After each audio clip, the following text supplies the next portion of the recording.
السلام علیکم ورحمۃ اللہ وبرکاتہ۔ آپ نے سوال کیا ہے کہ اگر رات کو برتن دھوئے بغیر رکھ دیے جائیں تو کیا شیطان ان میں جو ہے نا وہ کھا لیتا ہے؟ تو ایسا نہیں ہے، اس طرح کی کوئی بات تو نہیں ہے، لیکن رات کو برتنوں کو ڈھک کے سونا، یہ اس کا تو حکم دیا ہے نبی صلی اللہ علیہ وسلم نے کہ رات کو جب بھی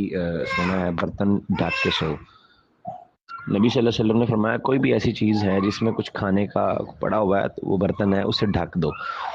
اور دوسری بات ہے کہ برتن کو دھوئے بغیر سونا، اب دھوئے بغیر سونا شرعی طور پہ تو اس میں کوئی ایسی حدیث نہیں ہے جس میں آپ نے جو ہے نا وہ کہا ہو کہ نہ دھوئیں گے تو یہ ہو جائے گا وہ ہو جائے گا، لیکن یہ ہے کہ یہ صفائی پسند بندہ تو ایسے نہیں کرتا کہ وہ برتنوں کو بغیر دھوئے چھوڑ دے۔